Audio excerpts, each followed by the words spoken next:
मैं हूं कृष्णा। कैसे हैं आप सब लोग? मस्त, बढ़िया। तो चलिए स्टार्ट करते हैं। Chapter number 1 definition, history, present status and scope of pharmacognosy का लेक्चर नंबर 2 और ये है इस चैप्टर का लास्ट लेक्चर। 2 ही लेक्चर में ये कवर होने जा रहा है, ठीक है। तो इसमें आज हम पढ़ेंगे प्रेजेंट स्टेटस, फार्माकोग्नोसी का प्रेजेंट स्टेटस क्या है, ठीक है, कहां कैसे किस रूप में आजकल आ गई है, और स्कोप ऑफ फार्माकोग्नोसी, यानी स्कोप हम कह सकते हैं कि इसको किस किस फील्ड से हम कोरिलेट कर सकते हैं, तो कौन कौन सी फील्ड के साथ जुड़ गई हैं, जहां पे किन किन क्षेत्रों में इसका इस्तेमाल किया जा रहा है, कुछ ऐसा समझ सकते हैं हम लोग, ठीक है। स्टार्ट करें तो आप स्टार्ट करते हैं present status and scope of pharmacognosy. तो देखो क्या बोल रहा है, प्रेजेंट स्टेटस की बात करें तो क्या कह रहा है, pharmacognosy is critical in development of different disciplines of science, ठीक है ना। क्रिटिकल इज क्रिटिकल, निर्णायक है। क्रिटिकल मतलब यहां पे क्या हो जाएगा, निर्णायक। कोई चीज निर्णायक, जो निर्णय ले, जो निर्णायक हो, जो डिसाइड करे कि हाँ इसकी वजह से फर्क पड़ेगा। तो कह रहा है cognosy is critical in development of different disciplines of science. कई सारे साइंस के अलग अलग डिसिप्लिन, अलग अलग शाखाएं जो डेवलप हुई हैं, उनमें फार्माकोग्नोसी का रोल बड़ा ही क्रिटिकल है, निर्णायक है। अब फार्माकोग्नोसिस्ट, जो एक फार्माकोग्नोसिस्ट होता है, should possess a sound knowledge of the term, उसको एक बहुत ही अच्छी नॉलेज होनी चाहिए शब्दों, टर्म्स जो शब्द इस्तेमाल होने वाले हैं, यूज टू डिस्क्राइब, जो यूज होते हैं डिस्क्राइब करने के लिए, the vegetables and animal drugs, जो वेजिटेबल और एनिमल ड्रग्स के बारे में एक्सप्लेन करते हैं, ऐसे शब्द जो फार्माकोग्नोसी इस्तेमाल होते हैं, उसका बहुत अच्छा नॉलेज होना चाहिए। As covered under botany and zoology respectively, ठीक है ना, यानी कि वेजिटेबल और एनिमल, वेजिटेबल वाले बॉटनी और एनिमल वाले जूलॉजी के अंदर जो टर्म इस्तेमाल होते हैं उसकी बहुत अच्छी नॉलेज होनी चाहिए। अब देखो क्या कह रहा है, प्रेजेंट स्टेटस से देख लो यहाँ पर। अब क्या हो गया, प्रेजेंट स्टेटस में कौन आ गया हमारे पास, एक फार्माकोग्नोसिस्ट भी आ गया है। आज के समय में एक फार्माकोग्नोसिस्ट एक पोस्ट हो गई, ठीक है। आज के समय में क्या हो गया, जो फार्माकोग्नोसी क्रिटिकल है, कई सारी ब्रांचें निकल आती हैं इसके अंदर से, ठीक है। The knowledge of plant taxonomy, plant breeding, plant pathology and plant genetic is helpful in development of cultivation technology for medicinal and aromatic plant. आज के टाइम पे नॉलेज ऑफ फार्माकोग्नोसी में उसमें क्या क्या आ गया, टैक्सोनॉमी जो पढ़ेंगे अभी हम नेक्स्ट चैप्टर में, प्लांट की ब्रीडिंग एंड प्लांट पैथोलॉजी, कौन सी बीमारियों से प्लांट को नुकसान पहुंचाती हैं, एंड प्लांट की genetic is helpful in development of cultivation technology for medicinal and aromatic plant, ठीक है ना। यानी कि आज के समय में अब एक कल्टीवेशन टेक्नोलॉजी, ग्रो करने वाली टेक्नोलॉजी और मेडिसिनल प्लांट्स की बात हो रही है यहाँ पर। इसके अंदर आज के समय में ये सारी चीजें क्या हो रही हैं, ऐड हो रही हैं, है ना। प्लांट की अच्छी ग्रोथ के लिए हम आज के टाइम पे उसके टैक्सोनॉमी, मतलब plant breeding, plant pathology, plant की जेनेटिक्स, ये सब चीजें भी उसके अंदर हम लोग मिला करके अब पढ़ने लगे आज के समय में, ठीक है। प्लांट केमिस्ट्री, हम लोग ने पिछले चैप्टर में हिस्ट्री पढ़ी थी, क्या उनमें ये सब बातें थी? नहीं थी। आज के समय में प्लांट केमिस्ट्री, फाइटोकेमिस्ट्री, प्लांट के अंदर की केमिकल्स की बात चल रही है, हैज अंडरगो सिग्निफिकेंट डेवलपमेंट, एक काफी महत्वपूर्ण डेवलपमेंट हो चुका है इन रिसेंट ईयर, कुछ हाल ही के सालों में, as a distinct discipline. Phytochemistry एक अलग ही ब्रांच हो गई है अब। It is concern with enormous variety of substance, बहुत सारे सब्सटेंस के बारे में कंसर्न ताल्लुक रखता है, that are synthesised and accumulated, जो बनाए जाते हैं और इकट्ठे होते हैं बाय प्लांट्स के द्वारा, and the structural एल्यूसिडेशन of this substance, और इन सब्सटेंस का स्ट्रक्चर को इल्यूसिडेट करना, इनके स्ट्रक्चर को समझाना, ठीक है ना, ऑफ दिस सब्सटेंस। तो देखो फार्माकोग्नोसी के अंदर आज के समय में क्या क्या चीजें हो गई हैं। तो प्रेजेंट स्टेटस की बात कर रहे हैं, मतलब लगभग हर जगह फार्माकोग्नोसी का इस्तेमाल हो रहा है, ठीक है। एक्सट्रैक्शन, हम लोग एक्सट्रैक्ट करते हैं, आइसोलेट करते हैं, प्योर करते हैं, कैरेक्टराइज करते हैं कि क्या क्या इसके यूज है, क्या क्या नहीं है, किसके, फाइटोकेमिकल्स के, from natural source are important for advancement of medicine system. तो अब फार्माकोग्नोसी में ये भी होने लगा है, ठीक है।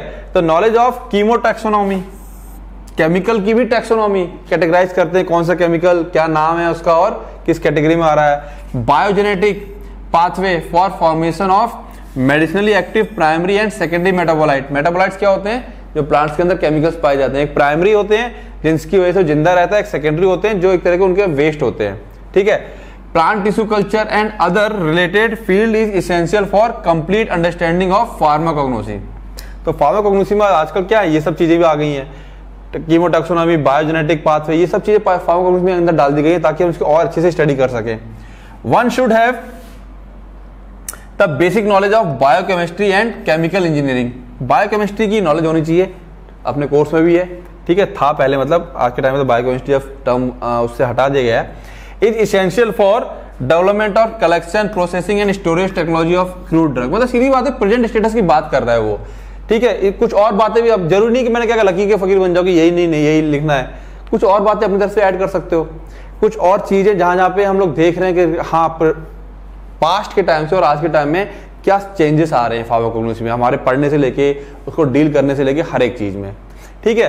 तो ये हमारा प्रेजेंट स्टेटस हो गया एक तरह से। हम लोग इसमें कुछ और चीजें भी ऐड हो सकती हैं, करना चाहोगे, कोई तुम्हारे दूसरे नोट्स हैं, मैं फिर बता रहा हूं, जो चीज मैं समझा दी है, कोई टर्म या लैंग्वेज तुम्हें टफ लगती है तो उसको अपनी लैंग्वेज बना के लिख सकते हो। तुम्हें लगता है कि नहीं सर के ये नोट्स थोड़े डिफिकल्ट है, मेरे पास जो है, या कहीं और से तुमने कहीं से कलेक्ट कर लें, तुमको आसान लग रहे हैं, सर ने समझाया समझ में आ गया, लेकिन हमें कहीं और से कलेक्ट लिखना है, चॉइस है तुम्हारी बच्चों, समझाना मेरा काम है ताकि वो चीज तुम्हारे दिमाग में अच्छे से सेट हो जाए कि इसके अंदर लिखना क्या है, इसके अंदर समझना क्या है। स्कोप की बात करें तो देखो स्कोप में क्या है, क्षेत्र एक तरह से कहां फार्माकोग्नोसी करने के बाद, स्टडी करने के बाद हम लोग जा सकते हैं, ठीक है।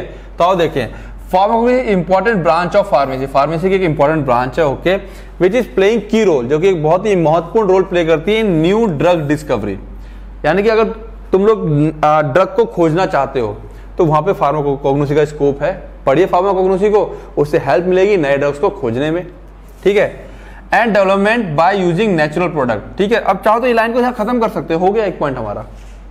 अब आगे कह रहा है नहीं खत्म करना, आगे पढ़ लेते हैं, नए ड्रग की खोज और डेवलपमेंट, उसका development by using natural product, natural product को इस्तेमाल करते हुए। Pharmacognosy has given many leads for new drug discovery and development. कह रहा है फार्माकोग्नोसी लीड देती है, एक इशारा करती है, बताती है कि देखो हाँ ये नया ड्रग है और इसका डेवलपमेंट ऐसे होगा, ठीक है। स्कोप आ गया इसका ये आगे।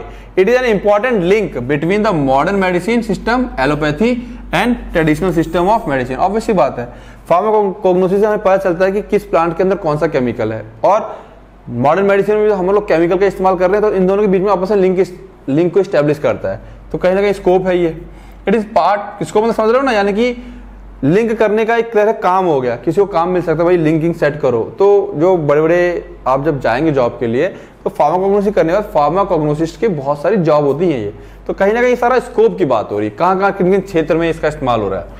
It is part of medicine system which is affordable as well as accessible to common man, ठीक है। ओके, कह रहा है ये एक पार्ट है मेडिसिन सिस्टम का pharmacognosy which is affordable as well as accessible to common man, एक आम इंसान तक इजिली पहुंच जाता है as a part of integrative system of medicine, ठीक है। इस पार्ट को यहां से हटा देंगे, यहां से लेके यहां तक कोई खास नहीं है, तो इसको हम यहां से हटा देंगे, ठीक है। मेन क्या हो गया, एक लिंक है बिटवीन कितना मॉडर्न मेडिसिन और ट्रेडिशनल मेडिसिन के सिस्टम के बीच में। क्लियर हो गया। आगे कह रहा है एक पॉइंट यहां पे हम ऐड कर सकते हैं, एक पॉइंट इसको तीसरा पॉइंट का चाहो तो कर लेना, ठीक है। Pharmacognosy can help to increase effectiveness of modern medicine system. ये जो मॉडर्न मेडिसिन सिस्टम है उसको हेल्प इंक्रीज, उसका इफेक्टिव, उसकी एफिकेसी इंक्रीज करने में हेल्प कर सकती है। It is acting as bridge between the pharmacology, pharmacology पता है ना, medicinal chemistry and pharmacotherapeutics and also pharmaceutics. इन सब के फार्माकोलॉजी, कोलॉजी पता है, नहीं पता होगा, कोलॉजी होती है, इसके अंदर हम लोग क्या पढ़ते हैं, फार्माकोकाइनेटिक और pharmacodynamics.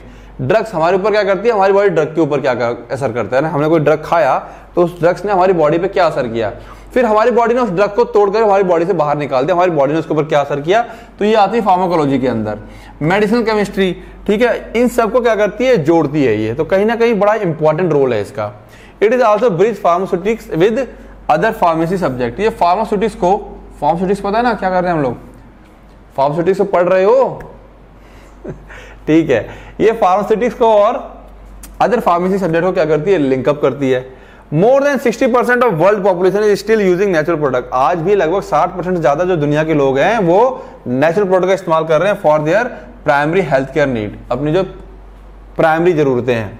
Pharmacognosy can provide safe, ये क्या प्रोवाइड करता है, safe and effective drugs in combination with modern medicine system. Modern medicine system के साथ कंबाइन होकर के ये सेफ और इफेक्टिव ड्रग्स को प्रोवाइड करने में हेल्प करता है।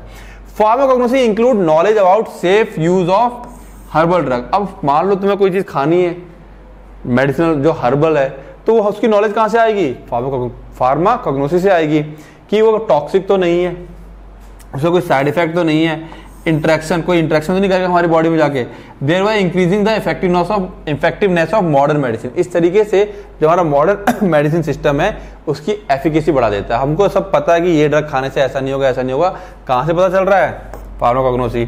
Pharmacognosy is an important link between pharmacology and medicinal chemistry as a result of rapid development of phytochemistry. ये किसकी वजह से हो पाया? Phytochemistry, chemical. हमें प्लांट्स के केमिकल की नॉलेज बहुत ज्यादा हो रही है, बड़ी तेजी से उसकी नॉलेज बढ़ रही है, ठीक है ना।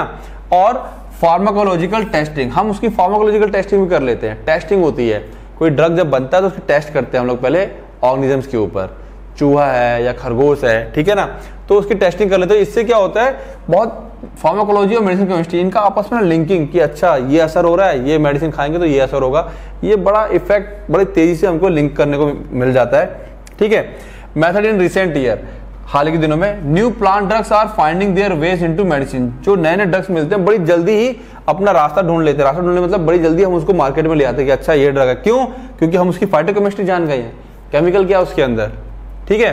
तो कह रहा है नए ड्रग्स जो होते हैं finding their way into medicine, बहुत जल्दी वो मेडिसिन के रूप में आ जाते हैं एज प्यूरिफाइड फाइटोकेमिकल्स। हम उसके अंदर केमिकल निकाल के प्योर कर लेते हैं, rather than in the form of traditional galenical preparation. बजाय इसके कि जो ट्रेडिशनल गैलेनिकल प्रिपरेशन जो पुरानी होती थी, पुराने टाइम की है ना, काढ़ा आड़ा बना करके, वो ना हो करके हम लोग प्यूरिफाइड फाइटोकेमिकल्स उसके अंदर केमिकल निकाल करके मार्केट में मेडिसिन के रूप में अवेलेबल है। क्लियर है?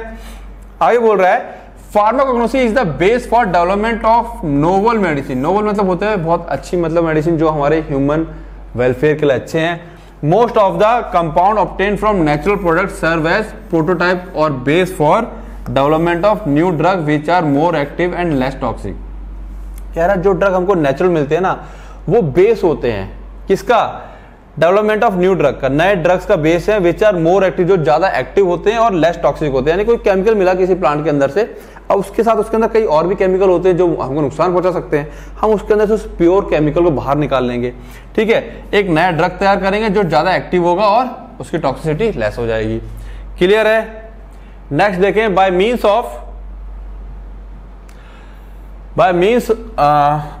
फार्माकोग्नोसी। फार्माकोग्नोसी की वजह से natural products can be dispensed. जो नेचुरल प्रोडक्ट है उसको हम लोग डिस्पेंस करने का मतलब है मरीज को दे सकते हैं, फॉर्मुलेट, उसका फॉर्मुलेशन बना सकते हैं, and manufactured in doses form acceptable to modern system of medicine. आजकल देखा है ना, टैबलेट्स आ रही हैं, जो पतंजलि में टैबलेट्स आ रही हैं, हिमालय ब्रांड है उसकी बड़ी टैबलेट्स आती हैं, बैद्यनाथ के अंदर कुछ टैबलेट्स आ रही है, सब आयुर्वेदिक टैबलेट है, लेकिन सबके सब क्या है? आयुर्वेदिक टैबलेट। तो कह रहा है natural product can be dispensed, tablet के रूप में हम डिस्पेंस कर रहे हैं, फॉर्मुलेशन उसको हम फॉर्मुलेट कर रहे हैं। आजकल देखा एक के अंदर जैसे कि मान लो कोई टैबलेट है तो आयुर्वेदिक, उसके अंदर कई सारे केमिकल्स, कई सारे आयुर्वेदिक केमिकल मिला करके टैबलेट बनाई जा रही है फॉर्मुलेशन में। मैन्युफैक्चर्ड इन डोसेज फॉर्म, और उसको डोसेज फॉर्म में ले आए, 2 टैबलेट खाओ दिन में 4 बार, तो पत्ते खाने की जरूरत नहीं, हम उसे टैबलेट के रूप में खा रहे हैं उसे, ठीक है ना। किसकी वजह से पॉसिबल हो पाया? फार्माकोग्नोसी की वजह से। There are vast number of plant and animal species which are not studied systematically, ठीक है।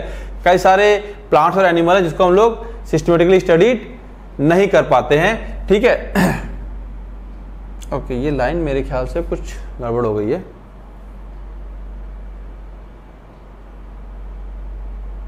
इसको हटा देना पॉइंट, ये लाइन कुछ कहना नहीं रहा, ठीक है। बाय मीन्स ऑफ, तो ये बात समझ में आई कि फार्माकोग्नोसी का रोल यहाँ पे भी आ गया। भाई जिसको ज्ञान होगा फार्माकोग्नोसी को, उसी को तो बैद्यनाथ और हिमालय जैसी, पतंजलि जैसी कंपनियों में काम मिलेगा। Okay, development of pharmacognosy also leads to development of botany. जो फार्माकोग्नोसी का डेवलपमेंट है वो डेवलपमेंट किसका कर रहा है? बॉटनी का, टैक्सोनॉमी का, जिससे हम नॉर्मल कीचड़ वगैरह करते हैं, प्लांट बायोटेक्नोलॉजी का, प्लांट जेनेटिक्स का, plant pathology, pharmaceutic, pharmacology, phytochemistry and other branches of science. मतलब अल्टीमेटली फार्माकोग्नोसी है तो उसकी वजह से ये सारी ब्रांचेस और कुछ और ब्रांचेस है जिनकी डेवलपमेंट और अच्छे से हो पा रहा है। तो देखा कितनी ज्यादा जगहों पर फार्माकोग्नोसी का इस्तेमाल है, बहुत स्कोप है इसका, ठीक है। इसको पढ़ेंगे, डी फार्म, फिर बी फार्म, फिर एम फार्म करते हैं, फिर रिसर्च करेंगे, आप प्रॉपर फार्माकोग्नोसिस्ट बन जाते हैं, तो बहुत अच्छा स्कोप है लाइफ में। ऐसा नहीं कि इसके बिना लाइफ में स्कोप नहीं है, बहुत अच्छा स्कोप है। थोड़ी पढ़ाई लंबी है बट स्कोप अच्छे हैं काफी। बात समझ में आ रही है? तो ये था हमारे पास स्कोप और आज का स्टेटस कि किस तरह से फार्माकोग्नोसी हमारे आज के प्रेजेंट सिनेरियो में पूरी तरीके से घुसती चली जा रही है और काफी ज्यादा हमारे लिए हेल्पफुल भी है। क्लियर है? तो ठीक है, जैसा मैंने कहा था इसके नोट्स डिस्क्रिप्शन में मिल जाएंगे पूरे चैप्टर 1 और सॉरी लेक्चर 1 और लेक्चर 2 के। तो नोट्स को डिस्क्रिप्शन से निकाल लेना और पढ़ाई करना। All the best.